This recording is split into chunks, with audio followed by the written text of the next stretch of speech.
25ನೇ ಅಧ್ಯಾಯ. 10 ಮಂದಿ ಕನ್ಯೆಯರ ಸಾಮತಿ. ಆ ದಿನಗಳಲ್ಲಿ ಸ್ವರ್ಗ ಸಾಮ್ರಾಜ್ಯ ಹೇಗಿರುವುದು ಎನ್ನುವುದಕ್ಕೆ ಈ ಸಾಮತಿಯನ್ನು ಕೊಡಬಹುದು. 10 ಮಂದಿ ಕನ್ಯೆಯರು ದೀಪಾರತಿ ಹಿಡಿದು ಮಧುವಣಿಗನನ್ನು ಎದುರುಗೊಳ್ಳಲು ಹೋದರು. ಅವರಲ್ಲಿ 5 ವಿವೇಕಿಗಳು, 5 ಅವಿವೇಕಿಗಳು. ಅವಿವೇಕಿಗಳು ದೀಪಗಳನ್ನು ತೆಗೆದುಕೊಂಡರೇ ಹೊರತು ಜೊತೆಗೆ ಎಣ್ಣೆಯನ್ನು ತೆಗೆದುಕೊಳ್ಳಲಿಲ್ಲ. ವಿವೇಕಿಗಳಾದರೋ ದೀಪಗಳ ಜೊತೆಗೆ ಬುಡ್ಡಿಗಳಲ್ಲಿ ಎಣ್ಣೆಯನ್ನೂ ತೆಗೆದುಕೊಂಡರು. ಮಧುವಣಿಗ ಬರುವುದು ತಡವಾಯಿತು. ಅವರೆಲ್ಲರೂ ತೂಕಡಿಸುತ್ತಾ ಹಾಗೆ ನಿದ್ರೆ ಹೋದರು. ನಡುರಾತ್ರಿಯ ವೇಳೆ, ಇಗೋ, ಮಧುವಣಿಗ ಬರುತ್ತಿದ್ದಾನೆ, ಬನ್ನಿ, ಆತನನ್ನು ಎದುರುಗೊಳ್ಳಿ ಎಂಬ ಕೂಗು ಕೇಳಿಸಿತು. ಕನ್ಯೆಯರೆಲ್ಲರೂ ಎದ್ದರು, ತಮ್ಮ ತಮ್ಮ ದೀಪದ ಬತ್ತಿಯನ್ನು ಸರಿ ಮಾಡಿದರು. ಅವಿವೇಕಿಗಳು, ನಮ್ಮ ದೀಪಗಳು ಆರಿ ಹೋಗುತ್ತಾ ಇವೆ, ನಿಮ್ಮ ಎಣ್ಣೆಯಲ್ಲಿ ನಮಗೂ ಕೊಂಚ ಕೊಡಿ ಎಂದು ವಿವೇಕಿಗಳನ್ನು ಕೇಳಿಕೊಂಡರು. ಅದಕ್ಕೆ ಅವರು, ನಿಮಗೆ ಕೊಟ್ಟರೆ ನಮಗೂ ನಿಮಗೂ ಸಾಲದೆ ಹೋದಿದ್ದು, ನೀವು ಅಂಗಡಿಗೆ ಹೋಗಿ ಕೊಂಡುಕೊಂಡರೆ ಒಳ್ಳೆಯದು ಎಂದರು. ಅಂತೆಯೇ ಅವರು ಎಣ್ಣೆಯನ್ನು ಕೊಂಡುಕೊಳ್ಳಲು ಹೋದಾಗ ಮಧುವಣಿಗನು ಬಂದೇ ಬಿಟ್ಟನು.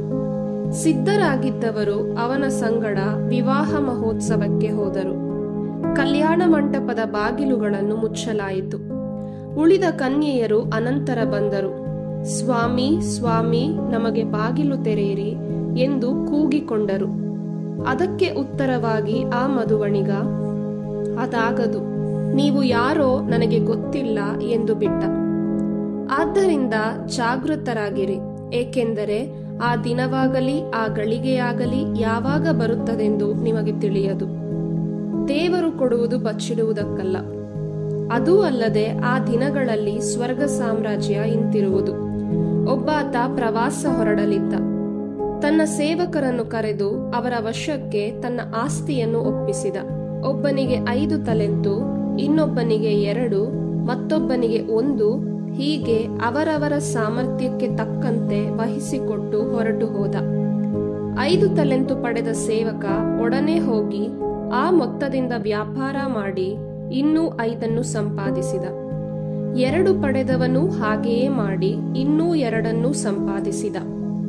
1 ತಲೆಂತು ಪಡೆದವನು ಮಾತ್ರ ಅದನ್ನು ತೆಗೆದುಕೊಂಡು ಹೋಗಿ ಭೂಮಿ ಅಗೆದು ಅದರಲ್ಲಿ ತನ್ನ ದಣಿಯ ಆ ಹಣವನ್ನು ಹೂತಿಟ್ಟ. ಬಹಳ ಕಾಲವಾದ ಬಳಿಕ ಆ ದಣಿ ಹಿಂತಿರುಗಿ ಬಂದ. ಸೇವಕರಿಂದ ಲೆಕ್ಕಾಚಾರ ಕೇಳಿದ. 5 ತಲೆಂತು ಪಡೆದವನು ಇನ್ನೂ 5 ತಲೆಂತುಗಳನ್ನು ಮುಂದೆ ತಂದು, ಒಡೆಯ, ನೀವು ನನ್ನ ವಶಕ್ಕೆ 5 ತಲೆಂತು ಒಪ್ಪಿಸಿದಿರಿ. ಇಗೋ ನೋಡಿ, ಮತ್ತೆ 5 ತಲೆಂತು ಸಂಪಾದಿಸಿದ್ದೇನೆ ಎಂದ. ಅದಕ್ಕೆ ಆ ದಣಿ, ಬಲ, ನೆಚ್ಚಿನ ಸೇವಕ, ನೀನು ಪ್ರಾಮಾಣಿಕ. ಈ ಚಿಕ್ಕ ಕಾರ್ಯದಲ್ಲಿ ಪ್ರಾಮಾಣಿಕನಾಗಿದ್ದ ನಿನಗೆ ದೊಡ್ಡ ಜವಾಬ್ದಾರಿಯನ್ನೇ ವಹಿಸುತ್ತೇನೆ. ಬಾ, ನಿನ್ನ ದಣಿಯ ಸೌಭಾಗ್ಯದಲ್ಲಿ ಭಾಗಿಯಾಗು ಎಂದ. 2 ತಲೆಂತು ಪಡೆದಿದ್ದವನು ಮುಂದೆ ಬಂದು, ಒಡೆಯ, ನೀವು ನನ್ನ ವಶಕ್ಕೆ 2 ತಲೆಂತುಗಳನ್ನು ಒಪ್ಪಿಸಿದಿರಿ. ಇಗೋ ನೋಡಿ, ಇನ್ನೂ 2 ತಲೆಂತುಗಳನ್ನು ಸಂಪಾದಿಸಿದ್ದೇನೆ ಎಂದ. ದಣಿ ಅವನಿಗೆ, ಬಲ, ನೆಚ್ಚಿನ ಸೇವಕ, ನೀನು ಪ್ರಾಮಾಣಿಕ. ಈ ಚಿಕ್ಕ ಕಾರ್ಯದಲ್ಲಿ ಪ್ರಾಮಾಣಿಕನಾಗಿದ್ದ ನಿನಗೂ ದೊಡ್ಡ ಜವಾಬ್ದಾರಿಯನ್ನೇ ವಹಿಸುತ್ತೇನೆ. ಬಾ, ನಿನ್ನ ದಣಿಯ ಸೌಭಾಗ್ಯದಲ್ಲಿ ನೀನೂ ಭಾಗಿಯಾಗು ಎಂದ. ತರುವಾಯ 1 ತಲೆಂತು ಪಡೆದವನು ಮುಂದೆ ಬಂದ. ಒಡೆಯ, ನಿಮ್ಮ ಮನಸ್ಸು ಕಠಿಣ ಎಂಬುದನ್ನು ನಾನು ಬಲ್ಲೆ. ನೀವು ಬಿತ್ತದ ಎಡೆಯಲ್ಲಿ ಕೊಯ್ಲು ಮಾಡುವವರು, ನೀವು ತೂರದ ಎಡೆಯಲ್ಲಿ ರಾಶಿ ಮಾಡುವವರು. ಆದ್ದರಿಂದ ನಾನು ಭಯಪಟ್ಟೆ. ಹೋಗಿ ನಿಮ್ಮ ತಲೆಂತನ್ನು ಭೂಮಿಯಲ್ಲಿ ಹೂತಿಟ್ಟೆ. ಇಗೋ, ಸ್ವೀಕರಿಸಿ, ನಿಮ್ಮದ್ದು ನಿಮಗೆ ಸಂದಿದೆ ಎಂದ. ಆಗ ದಣಿ ಅವನಿಗೆ, ಎಲ್ಲವೋ ಮೈಗಳ್ಳನಾದ ದುಷ್ಟ ಸೇವಕ, ನಾನು ಬಿತ್ತದ ಎಡೆಯಲ್ಲಿ ಕೊಯ್ಲು ಮಾಡುವವನು, ನಾನು ತೂರದ ಎಡೆಯಲ್ಲಿ ರಾಶಿ ಮಾಡುವವನು ಎಂದು ನಿನಗೆ ಗೊತ್ತಿತ್ತಲ್ಲವೇ? ಹಾಗಾದರೆ ನನ್ನ ಹಣವನ್ನು ನೀನು ಬಡ್ಡಿ ಅಂಗಡಿಯಲ್ಲಿ ಹಾಕಿಡಬೇಕಿತ್ತು. ನಾನು ಬಂದು ಬಡ್ಡಿ ಸಮೇತ ನನ್ನ ಹಸಲನ್ನು ಪಡೆಯುತ್ತಿದ್ದೆ ಎಂದ. ಅನಂತರ ಪರಿಚಾರಕರಿಗೆ, ಇವನಿಂದ ಆ ತಲೆಂತು ನಾಣ್ಯವನ್ನು ಕಿತ್ತು 10 ತಲೆಂತು ಇರುವವನಿಗೆ ಕೊಡಿ. ಉಳ್ಳ ಪ್ರತಿಯೊಬ್ಬನಿಗೆ ಇನ್ನೂ ಹೆಚ್ಚಾಗಿ ಕೊಡಲಾಗುತ್ತದೆ, ಅವನು ಸಮೃದ್ಧನಾಗುತ್ತಾನೆ. ಇಲ್ಲದವನಿಂದ ಇರುವ ಕಿಂಚಿತ್ತನ್ನೂ ಕಸಿದುಕೊಳ್ಳಲಾಗುತ್ತದೆ. ಅಪ್ರಯೋಜಕನಾದ ಈ ಸೇವಕನನ್ನು ಹೊರಗಿನ ಕಗ್ಗತ್ತಲೆಗೆ ದಬ್ಬಿರಿ. ಅಲ್ಲಿ ಕಟಕಟನೆ ಹಲ್ಲು ಕಡಿದುಕೊಂಡು ಗೋಳಾಡಬೇಕಾಗುವುದು ಎಂದು ಹೇಳಿದ. ಪರರ ಸೇವೆಯೇ ಪರಮಾತ್ಮನ ಸೇವೆ. ನರಪುತ್ರನು ತನ್ನ ಮಹಿಮೆಯಲ್ಲಿ ಸಮಸ್ತ ದೇವದೂತರ ಸಮೇತ ಬರುವಾಗ ತನ್ನ ಮಹಿಮಾನ್ವಿತ ಸಿಂಹಾಸನದಲ್ಲಿ ಆಸೀನನಾಗಿರುವನು. ಸರ್ವ ಜನಾಂಗಗಳನ್ನು ಆತನ ಸಮ್ಮುಖದಲ್ಲಿ ಒಟ್ಟುಗೂಡಿಸಲಾಗುವುದು. ಕುರುಬನು ಕುರಿಗಳನ್ನು ಆಡುಗಳಿಂದ ಬೇರ್ಪಡಿಸುವಂತೆ ಆತನು ಅವರನ್ನು ಬೇರ್ಪಡಿಸುವನು. ಕುರಿಗಳನ್ನು ತನ್ನ ಬಲಗಡೆಯಲ್ಲೂ ಆಡುಗಳನ್ನು ತನ್ನ ಎಡಗಡೆಯಲ್ಲೂ ಇರಿಸುವನು. ಆಗ ಅರಸನು ತನ್ನ ಬಲಗಡೆ ಇರುವ ಜನರಿಗೆ, ನನ್ನ ಪಿತನಿಂದ ಧನ್ಯರೆನಿಸಿಕೊಂಡವರೇ ಬನ್ನಿ, ಲೋಕಾದಿಯಿಂದ ನಿಮಗಾಗಿ ಸಿದ್ಧ ಮಾಡಿದ ಸಾಮ್ರಾಜ್ಯವನ್ನು ಸ್ವಾಸ್ಥ್ಯವಾಗಿ ಪಡೆಯಿರಿ. ಏಕೆಂದರೆ ನಾನು ಹಸಿದಿದ್ದೆ, ನನಗೆ ಆಹಾರ ಕೊಟ್ಟಿರಿ, ಬಾಯಾರಿದ್ದೆ, ಕುಡಿಯಲು ಕೊಟ್ಟಿರಿ, ಅಪರಿಚಿತನಾಗಿದ್ದೆ, ನನಗೆ ಆಶ್ರಯ ಕೊಟ್ಟಿರಿ, ಬಟ್ಟೆ ಬರೆ ಇಲ್ಲದೆ ಇದ್ದೆ, ನನಗೆ ಉಡಲು ಕೊಟ್ಟಿರಿ, ರೋಗದಿಂದಿದ್ದೆ, ನನ್ನನ್ನು ಆರೈಕೆ ಮಾಡಿದಿರಿ, ಬಂದಿಯಾಗಿದ್ದೆ, ನೀವು ನನ್ನನ್ನು ಸಂಧಿಸಿದಿರಿ ಎಂದು ಹೇಳುವನು. ಅದಕ್ಕೆ ಆ ಸಜ್ಜನರು, ಸ್ವಾಮಿ, ತಾವು ಯಾವಾಗ ಹಸಿದಿದ್ದನ್ನು ಕಂಡು ನಾವು ಆಹಾರ ಕೊಟ್ಟೆವು, ಬಾಯಾರಿದ್ದನ್ನು ಕಂಡು ಕುಡಿಯಲು ಕೊಟ್ಟೆವು?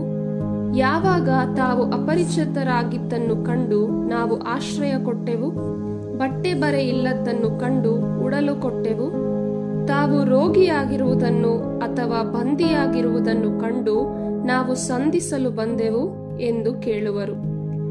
ಆಗ ಅರಸನು ಪ್ರತ್ಯುತ್ತರವಾಗಿ, ಈ ನನ್ನ ಸಹೋದರರಲ್ಲಿ ಒಬ್ಬನಿಗೆ, ಅವನೆಷ್ಟೇ ಕನಿಷ್ಠನಾಗಿರಲಿ, ನೀವು ಹೀಗೆ ಮಾಡಿದಾಗಲೆಲ್ಲ ಅದನ್ನು ನನಗೇ ಮಾಡಿದಿರಿ ಎಂದು ನಿಮಗೆ ಸತ್ಯವಾಗಿ ಹೇಳುತ್ತೇನೆ ಎನ್ನುವನು.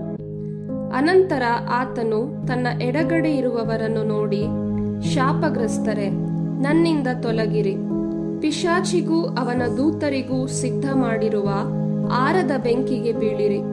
ಏಕೆಂದರೆ ನಾನು ಹಸಿದಿದ್ದೆ, ನೀವು ನನಗೆ ಆಹಾರ ಕೊಡಲಿಲ್ಲ, ಬಾಯಾರಿದ್ದೆ, ಕುಡಿಯಲು ಕೊಡಲಿಲ್ಲ, ಅಪರಿಚಿತನಾಗಿದ್ದೆ, ನನಗೆ ಆಶ್ರಯ ನೀಡಲಿಲ್ಲ, ಬಟ್ಟೆ ಬರೆ ಇಲ್ಲದೆ ಇದ್ದೆ, ನನಗೆ ಉಡಲು ಕೊಡಲಿಲ್ಲ, ರೋಗಿಯಾಗಿದ್ದೆ, ಬಂದಿಯಾಗಿದ್ದೆ, ನೀವು ನನ್ನನ್ನು ಸಂಧಿಸಲಿಲ್ಲ ಎಂದು ಹೇಳುವನು. ಅದಕ್ಕೆ ಅವರೂ ಕೂಡ, ಸ್ವಾಮಿ, ತಾವು ಯಾವಾಗ ಹಸಿದಿದ್ದೀರಿ, ಬಾಯಾರಿದ್ದೀರಿ, ಅಪರಿಚಿತರಾಗಿದ್ದೀರಿ, ಯಾವಾಗ ಬಟ್ಟೆ ಬರೆ ಇಲ್ಲದೆ ಇದ್ದೀರಿ, ರೋಗಿಯಾಗಿದ್ದೀರಿ ಮತ್ತು ಬಂದಿಯಾಗಿ ಇದ್ದೀರಿ, ಮತ್ತು ನಾವು ಅವನ್ನು ಕಂಡು ನಿಮಗೆ ಉಪಚಾರ ಮಾಡದೆ ಹೋದೆವು ಎಂದು ಪ್ರಶ್ನಿಸುವರು. ಅದಕ್ಕೆ ಪ್ರತ್ಯುತ್ತರವಾಗಿ ಅರಸನು, ಇವರಲ್ಲಿ ಒಬ್ಬನಿಗೆ, ಅವನೆಷ್ಟೇ ಕನಿಷ್ಠನಾಗಿರಲಿ, ನೀವು ಹಾಗೆ ಮಾಡದೆ ಹೋದಾಗ ಅದನ್ನು ನನಗೇ ಮಾಡಲಿಲ್ಲ ಎನ್ನುವನು. ಹೀಗೆ ಈ ದುರ್ಜನರು ನಿತ್ಯ ಶಿಕ್ಷೆಗೂ ಆ ಸಜ್ಜನರು ನಿತ್ಯ ಜೀವಕ್ಕೂ ಹೋಗುವರು ಎಂದು ಹೇಳಿದರು ಸ್ವಾಮಿ.